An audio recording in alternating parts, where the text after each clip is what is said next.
Praise the Lord. Good morning. Greetings in the mighty name of Jesus. Indeed, it's a great joy and privilege once again, beloved and friends, to be here this Sunday morning to minister the word of God. I trust the Lord everyone is in good health and happiness regardless of our situation in the world. As I always say, beloved and friends, that we are living in a very sick and sinful world, but Jesus Christ himself promised, and he says, lo, I am with you always, I will never leave you nor forsake you, even unto the end of this world. Isn't that awesome this morning? Isn't that great? Isn't that mighty? Isn't that majestic that God himself promised to be with us in every situation, in every circumstances, in every trial, in every testing, in every storm, in every hurricane, in every volcano, in every thunderstorm, in every tornado. Yes, he promised to be with us in every situation. Yes, beloved, he says in his words, 1,000 shall fall at thy side and 10,000 at thy right hand, but no evil shall befall thee, and no plague shall come nigh thy dwelling. Welcome this morning. Let's give a big hand.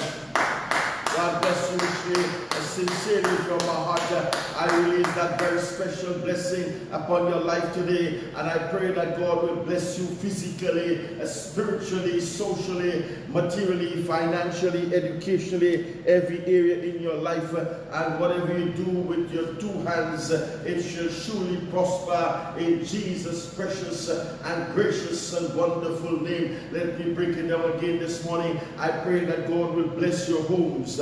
God will bless your child. He will bless your children. He will bless your business, bless your finances, bless you on the job, give you favor and promotion on the job. And whatever you do with your two hands, it shall surely prosper in Jesus' precious and gracious and wonderful name. Hallelujah. Praise God this morning, beloved and friends.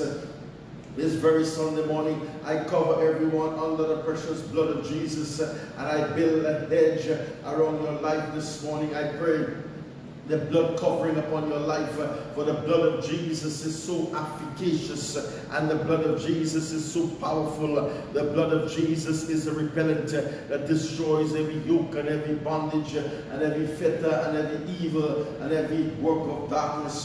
This morning, every spirit of witchcraft, phobia, demonic forces, evil blacks, generational curses, I destroy in the name of Jesus. I break every curse. I reverse every curse that was sent upon your life. I reverse every curse that was pronounced upon your life.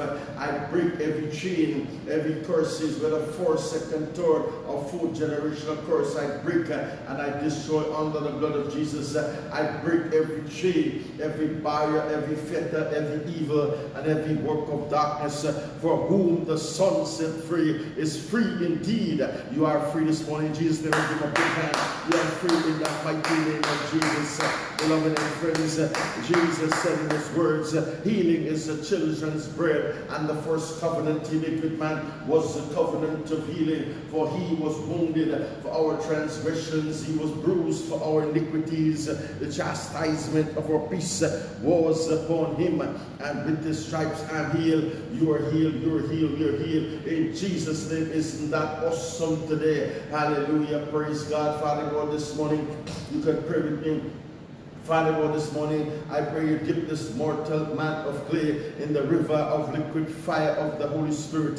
Burn out every sickness, burn out every pain, every virus, every germs, every cold, every disease, every infirmities, every evil, and every work of darkness from this mortal man as his prophet about to minister your words. I pray, God, your words will go forth with dunamis and power and the anointing of the Holy Spirit, that many will be healed, many will be saved, many will be blessed, many will be delivered, many will be set free from all manner of sicknesses and pain and disease and infirmities and evil and every work of darkness, in Jesus' precious and gracious and wonderful name. Amen. Praise God. Thank you, Jesus. Oh, blessed be the name of Jesus this morning, beloved and friends.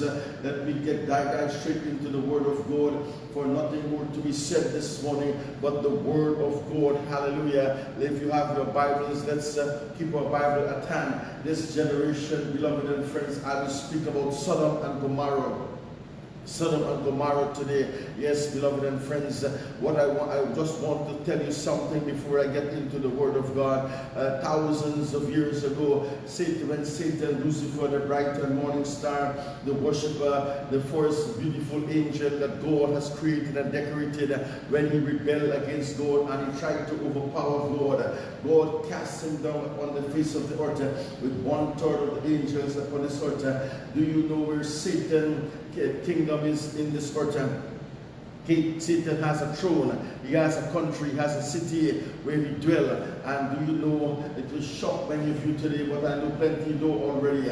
Do you know where Satan's seat is and where Satan dwells in the 195 sovereign nations in our world? Do you know which city Satan dwelling? Will you like to know today, my friends?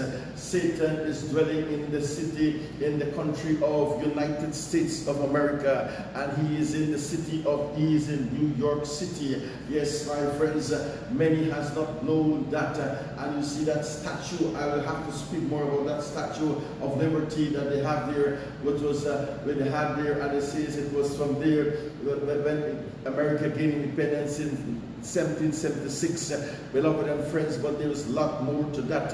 I will have to explain the details of the entire statue of that woman. That's the beast.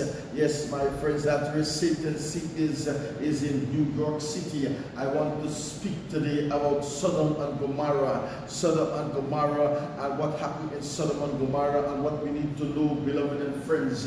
I will have to go in more details, but in the next message, I will get into the more details of that.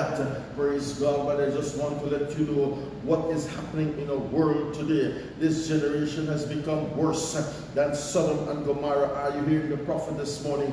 This generation has become worse than Sodom and Gomorrah. You say, prophet, what are you saying? Yes, it is worse than Sodom and Gomorrah. Yes, my friends, the Bible warns us. Are you ready to face a shocking truth today, my friends? We live in an era that mirrors Sodom and Gomorrah, with challenges of morality and justice that seems to have been ripped straight from the ancient scriptures. Beloved and friends, let's explore how the stories of haze and destructions and the ancient cities are not just relics of the past, but living mirrors of our modern times. We stand at a crucial crossroad, and the question remains today: will we learn from history, or are we doomed to repeat it? Yes, watch it until the end to discover how we can seek a path of redemption and transformation today. Beloved and friends, don't miss this profound and urgent message today, my friends. Beloved and friends, our generation is showing off other version of the wickedness of Sodom and Gomorrah. The Bible warns us of those days like Sodom and Gomorrah. We indulge in sin and ignorance. God's teaching, beloved and friends, this blatant disregard for God's word will lead to inevitable destruction, and it will become even more clearer. We glorify sin, yes, and disregard God's teachings. Beloved and friends, the Bible warns us about these days. It's clear that our morals have gone downhill, and we bound to face the consequences. Repent now before it's too late. Repent before it's too late. It was the time, it was in the days of Lot. People were eating, they were drinking, they were buying, they were selling, they were planting, yes, they were building, carrying on businesses as usual without regard for their sins. But on the way, on the very day that Lot left Sodom, it rained fire and brimstone, burning sulfur from heaven, and destroyed them all. Beloved, it will be just like the same on the day that the Son of Man revealed. On that day, beloved and friends, however, on the housetop, whoever is on the housetop with his belongings in the house must not come down and go inside or take them out. And likewise also whosoever is in the field must not turn back, but remember what happened to Lot's wife when she looked back. However, whoever seeks to save his life will eventually lose it through death, and whoever loses life in this world will keep it from the consequences of sin and separation from God. I tell you, on that night, my friends, when Messiah comes again, they will be two sleeping on one bed. Yes, the one on a believer will be taken away in judgment, and the other believer will be left behind. Are you hearing the man of God? Two women will be grinding at the mill together. One non-believer one will be taken, and one will left in judgment, and the other believer who will left, two men will be in the field. One will be taken and the other will be left behind. They asked him, where, Lord? He answered, for the corpse. The corpse is here, the vultures will be gathered. Yes, Luke chapter 17 tells us clearly, verse 20 to 37, Jesus used the example of Sodom time to explain how the world will be met with judgment. Yes, my friends, the destruction that befalls Sodom and Gomorrah in the days of Lot occurred in the morning. The day before seems like any other day to the men of Sodom. Even so it will be in the day when the Son of Man is revealed. Even as the world seems to continue in its moral routines of life before the flood and judgment of Sodom and Gomorrah, Jesus said there will be some sense of morality in the world when he is revealed. Jesus didn't say that all will be good in the world, or there will be no crisis conditions before the flood or before the judgment of Sodom and Gomorrah were terrible, but the wickedness was accepted as normal and routine.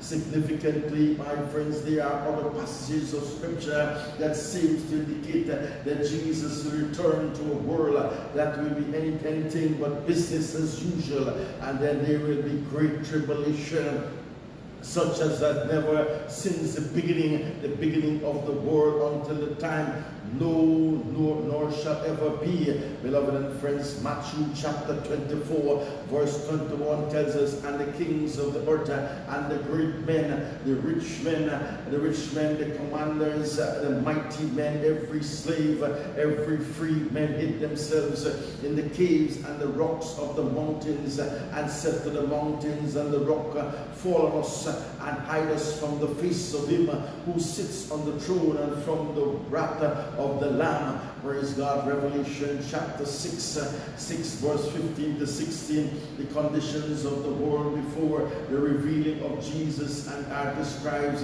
in different terms. This suggests that there will be two distinct phrases or aspects of Jesus coming. Yes, my friends, separated by some period of time, just as in the days of Noah and Lot. When Jesus comes, some will be taken out of the way, escaping judgment, and others will remain and be judged. Beloved and friends, the word revealed and translated from the Greek apocalyptia, which we derive from the modern word apocalypse. However, the ancient Greek word carries the idea of revealing or unveiling. When Noah's flood came, one can imagine people vainly trying to keep their possessions safe while they themselves perish.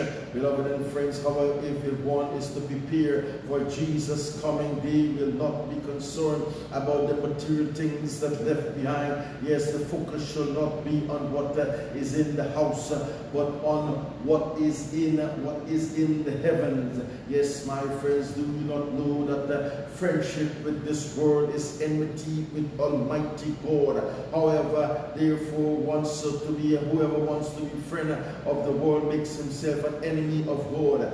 James chapter 4 verse 4 clearly tells us, do we not want to be friends with the rest of the world? This does not simply give us everything in the world. This world represents everything that is opposed to God. The wickedness that was once a part of your life. Lot's wife, punishment was terrible, abrupt and irreversible. Yes, she was denied another chance to flee when she looked back, and mercy that had previously been extended was abruptly withdrawn. The Bible does not go into details about what happened. It is exposed as a natural result of her decision. Yes, there will come a time when all of your opportunities to obey God will be gone. Some individuals scoff at preaching, and the preaching that refers to hell or implementing judgment. They will perceive in a scarce tactics intended to frighten children. Fools who are too wise to believe is more than any other subject.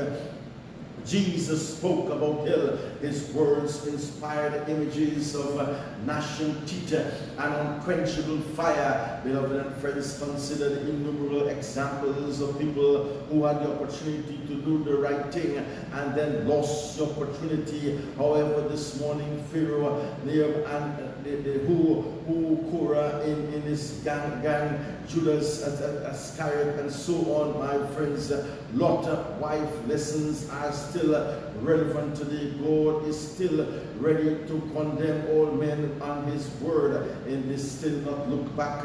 You will face God vengeance in Jesus' blood. Let's God angel take you out of the city to safety. We read, my friends, in that night there will be two men and one in the bed, and one woman, one man taking and let me left. The passage is often applied to the rapture. The terms applied to Jesus coming for the people at a time when the world seems to run in the normal routines of life.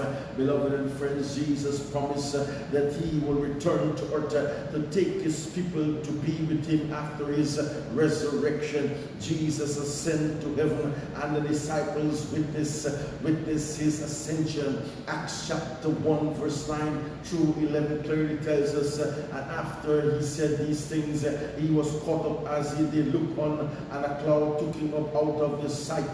They were all looking intensely into the sky as he was going. Two men in white clothing suddenly stood beside him, who said, Men of Galilee, why do you stand looking into the sky? And the same Jesus who have been taken up from you into heaven will return in just the same way you have watched him go into heaven. Praise God. 2 points stands out in these verses this morning. First, beloved, Jesus who returns to earth the second time is the very same Jesus who lived here on earth with us and went back to heaven following his resurrection. And second, he will return to earth the same way is in like manner as he went back to heaven. Praise God. How did Jesus ascend to heaven after his resurrection? Did he go to in a secret? No, my friends. The disciples watched him literally rise into the air until a cloud obscured his view. As a result, these verses, my friends, indicate that Jesus Christ will return on earth in the same manner, not in secret. The Lord returns, descending from heaven. Yes, his appearance, beloved, as well as the rising of his people to meet him in the air will be visible to the entire world as events known as the rapture. Rapture, my friends, is derived from the Latin translation in 1 Thessalonians chapter 4, verse 1 to 7, which translates the Greek word harpazo, to catch up or carry away as rapture. from the Latin rapo. Yes, the Greek word harpazo appears 14 times in the New Testament with our different meanings, each of which helps us to understand that Paul is talking about in verse 17. After that, my friends, we are still alive. Those who are still alive are left to be caught up together with him in the clouds to meet the Lord in the air. So we will be with the Lord forever. Jesus addressed his disciples who were clearly believers. Yes, in John chapter 14 verse 1, 2, 3 tells us he promised to prepare a place for them in his Father's house. They, like Christians now, beloved, born members of the family of faith. Beloved and friends, we may easily translate 1 Thessalonians chapter 4 verse 1 to 17, which says that we will be caught up to meet the Lord in the air, as we will be raptured to meet the Lord in the air. Listen carefully, it will be totally acceptable translation in this case. What about this word rapture? It is an enthralling and compelling term. The Greek word is harpazo. Several different passages in the New Testament use the word to give us a clear picture of what the rapture is going to be like. First of all, the 3 times in John chapter 10, the word is used describing a wolf snatching a sheep from the fold. It is violent and sudden. Yes, so there is a list of the features that the rapture implies. Beloved and friends, it will happen without warning. It will be sudden and forceful. Sudden and forceful. There will be no time to be getting ready. So there we have a sudden, dramatic and eternal separation of people who are closest to one another. 2 women who will be working at the mill, 2 men will be working in the field, and even 2 people who share the same bed. When the rapture occurs, one will be snatched and the other will be left. Which is of these will be, my friends, snatched or abandoned? Yes, these words of Jesus Christ, one who will be taken and the other will be left, seems to describe the phenomenon of being caught up in the clouds to meet the Lord in the air. Beloved and friends, because this will happen during the normal course of life, while one sleeps in bed, while another is grinding at the grain mill, while another works in the field or the office. The emphasis is on the readiness. Jesus will come suddenly and at an unexpected moment. Beloved and friends, some people wonder if this time is right for Jesus to show up now, both to save the people and to punish the world for rejecting him. We can say that this with a fair amount of certainty, that the Bible talks about what the world will be like politically, economically, spiritually, socially, and militarily before Christ comes back. Beloved, it is fair to say that the conditions exist today, and the stage is set. The stage is set. 2 of these prophetic passages describes actual historical societies that Jesus tells us that will be aware of them. He says that in the day of his coming, the world will be just as it was in the days of Noah and Lot. The Bible tells us there were the distinctive characteristics and the societies. How does our world compare the days of Lot? My friends, Jesus compares the end times not only with the days of Noah, but also with the days of Lot. Praise God. Of Lot, Ezekiel chapter 16 addresses the city of Jerusalem, compares Jerusalem with Sodom, and it was the Lord says about Sodom, beloved and friends, the abominations committed by Jerusalem, Judah, were worse than those of our heathen precedents, the Hittites, Amorites, Samaria, of Sodom, and sexual perversion was only one of the Sodom sin. Beloved and friends, iniquity of Sodom also include fullness of food and abundance of idleness. How well is that describing our modern culture today? Fortunately, my friends, they are wonderful expectations of his. However, they are expectations conversations, and the story begins with these two cities in the book of Genesis. During Abraham's time, beloved and friends, Sodom and Gomorrah are destroyed. Yes, in those days, Sodom and Gomorrah were purpose and thriving in the surface, but society, they were filled with evil. Sodom and Gomorrah, often known as sinful cities, make us think deeply about what is the right and wrong and what happens because of what we do. The destruction of Sodom and Gomorrah started with a revelation. The sin in the cities has become a great that has reached the heavens. Beloved, then the Lord says the outcry of Sodom and Gomorrah is indeed great, and their sin is exceedingly grave. He says in Genesis chapter 18 verse 20, what he says, my friends, this verse highlights difference between doing something and witnessing its furnish.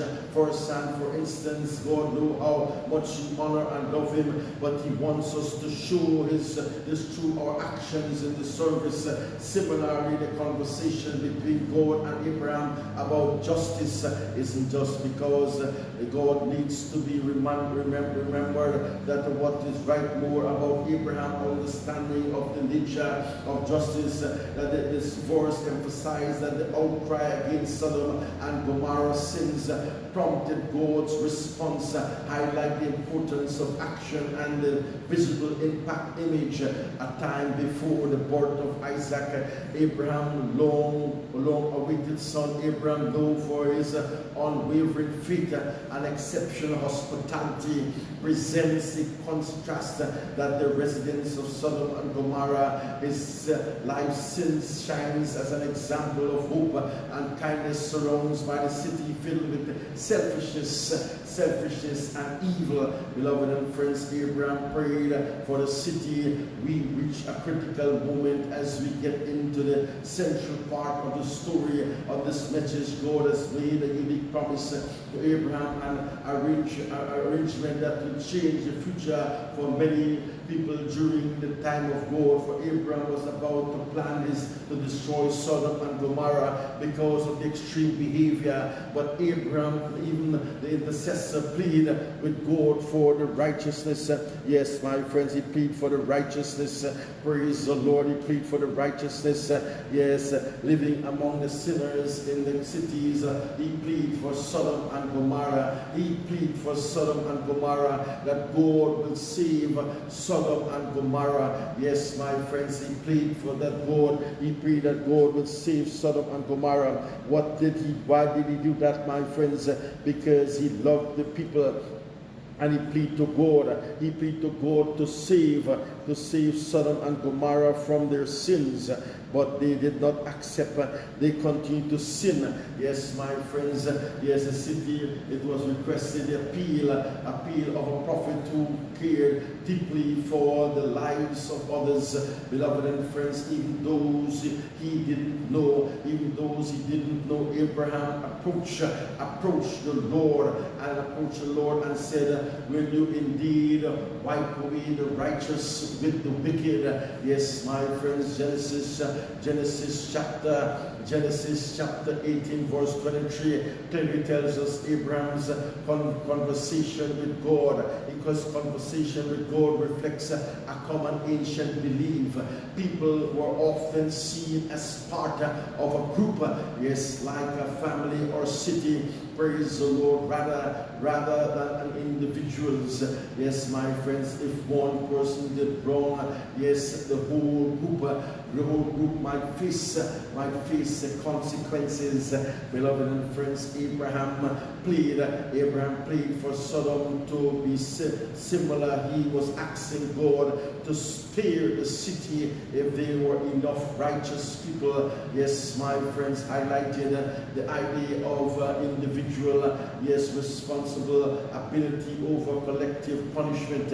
Beloved and friends, this shows us an early recognition of personal accountability in communal identity. Beloved and friends, the wealth of Sodom and Gomorrah, yes, the wealth of Sodom and Gomorrah, yes, and Gomorrah, the Sodom and Gomorrah strive in their prosperity as wealthy nations, yes, my friends, yet were blinded by the excesses and moral corruption. Beloved and friends, the people living there didn't realize, my friends, that disaster was about to happen. Yes, because they were too caught up in pleasing themselves.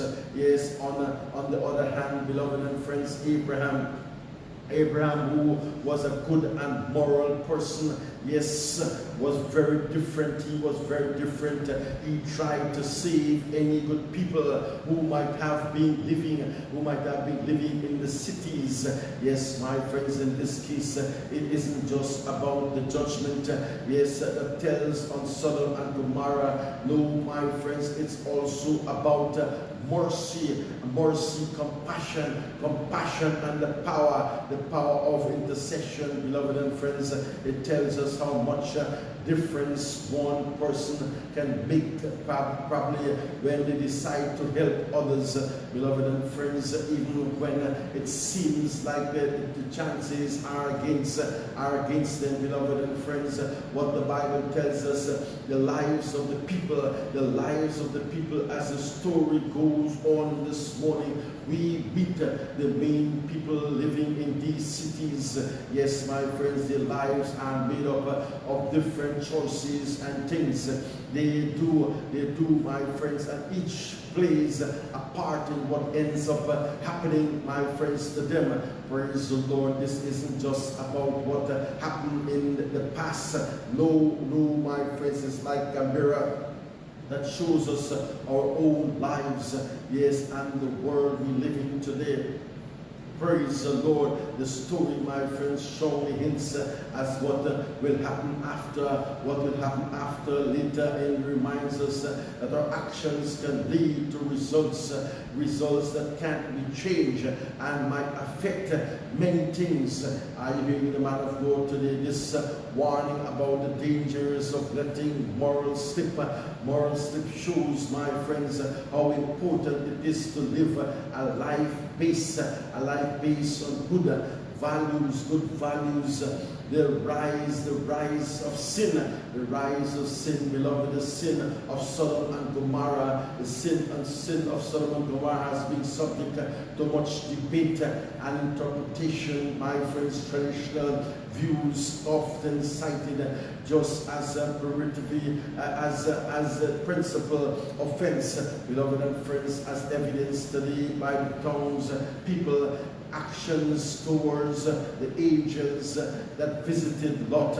Yes, my friends, the Bible tells us different interpretations agree that the sins of Sodom and Gomorrah were complex and involve not just sexual wrongdoings, my friends, but also a lack of care and respect for others. Yes, my friends, the story in Genesis chapter 19 and the other parts of the Bible clearly tells us, like 2 Peter and Jude shows a pattern of harmful lawlessness actions and that deeply affected good people. Yes, my friends, like Lot saw this morning, what exactly were these sins? The primary sins of Sodom and Gomorrah were a mix of issues, yes, including sexual immorality, yes, lack of hospitality. Listen carefully, pride and violence. With all this, my friends, there is one that stands out, which is often overlooked, my friends, and if you stick to the end, you will understand today, my friends, why in the world in Genesis chapter 19, yes, men of Sodom and displayed a lack of hospitality, yes, coupled with violent intentions towards Lot's. Yes, my friends, but there is what really, there is what really happened, my friends, what really happened, unveiling the darkness, Lot's hospitality. Imagine a scene where two angels, disguised as ordinary men, yes, my friends, enter the nutritious city of Sodom and Gomorrah. Yes, beloved and friends, here the first lesson unfolds.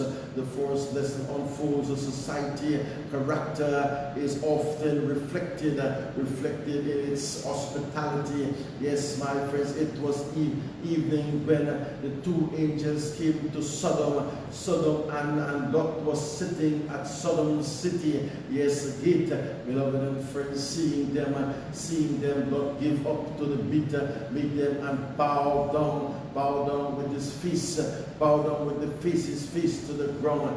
Genesis chapter 19 verse 1 clearly tells us this gesture by Lot, my friends, is a place marked by its moral decline. Yes, its moral decline is clear, in a clear contrast today. It begs the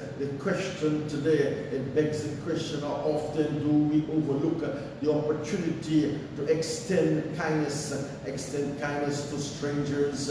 Yes, beloved, increasingly the angel initially refused Lot's offer of hospitality. Yes, my friends, they said no, we will not spare the night. We will not spend the night in the spear. Genesis chapter 19 verse 2 tells us Lot insisted, and the angels stayed with him. This part of the story makes you think, my friends, why did the angels say no at the first? My friends, was it to see if Lot meant this offer, or did he shows how unfriendly Sodom was known to be? My friends, beloved and friends, as the narrative unfolds this morning, it becomes evident that the sins of Sodom and Gomorrah wasn't just about sexual immorality. Yes, my friends, it was about a lack of basic human decency and kindness. Beloved and friends, Lot's acts of sheltering these shows the sovereignty of the city's moral bankruptcy. Yes, my friends, in a place where people don't welcome visitors and look at strangers badly, beloved and friends, Lot kind behavior really stood out as a good example. Praise God. Thank you, Jesus. The story also make us think this morning, how do we treat strangers among us? How do we treat strangers among us? We are just like Lot, offering shelter and protection, to many. Praise God. This morning I will leave that as part one this morning and continue later. But before I leave this morning, I must pray with you. Praise God. I know this morning from the depth of my heart that many are sick unto death. Many are sick in the hospitals. Many are sick in their homes. Many are sick with all manner of sicknesses and pain and disease and infirmities and evil and every work of darkness. But beloved, the man of God is back here this Sunday morning to tell you that you will not die, you will live. Those that are in the hospital bed, those are in the bed at their home, on the dying bed, I'm here to tell you, you will not die before your time. You will live to fulfill purpose and calling and destiny, because God has not finished with you as yet. God has not finished with you as yet. You will not go home before your time until you fulfill your purpose this morning in Jesus' name. Those who have cancer, if you have cancer, you have AIDS, you have COVID, you have diabetes, heart problem, liver problem, lungs problem, kidney problem, prostate cancer, a cold, a flu, whatever the case may be. Yes, if you're suffering dementia, what the case may be, I'm here to tell you that God will touch you and heal you and set you free this morning. If you're blind, you're deaf, you're dumb, you're lame, today is your day for a miracle. If you're suffering from depression, oppression, frustration, anxiety, today is your day for a miracle. If you have a mental sickness, God will heal you today. If you have arthritis in your hands, your knees, your toes, your elbows, God will set you free. If you have a migraine headache, God will set you free from that migraine headache. If you have diabetes, you're just skin and bone, God will set your blood in order. Yes, my friends, if you're demon possessed, God will set you free from those demons. I command those harassing demons to leave your body right now in the name of Jesus. I feel a tremendous anointing this Sunday morning. Can you feel it right now in the name of Jesus? Yes, those who are listening from the USA, the UK, Canada, the Caribbean, any part of Europe or around the world, today is your day for a miracle. Today is your day for healing. Today is your day for deliverance. Today is your day for salvation, wherever you are right now in the name of Jesus. In the name of Jesus, as I sent for the anointing this morning, prepare to receive your miracle in the name of Jesus. In the name of Jesus, right now, as I sent for the anointing, be healed in the name of Jesus. Be set free by the power of the Holy Spirit. I see many are healed, many are saved, many are delivered, many are set free from all manner of sicknesses and pain and disease and infirmities and evil and every work of darkness. Beloved and friends, it is the power of God. It's the work of the Holy Spirit. It's a miracle. Yes, write me, text me, call me, and let me know what God has done for you in Jesus' precious and gracious and wonderful name. Praise God. Hallelujah. Thank you, Jesus. Oh, blessed be the name of Jesus. Amen. Hallelujah. Praise God. Thank you, Jesus. I'll be back shortly in the next session in Jesus' precious and gracious and wonderful name. Amen. Hallelujah. God bless you richly in Jesus' precious and gracious and wonderful name. Amen. Praise God.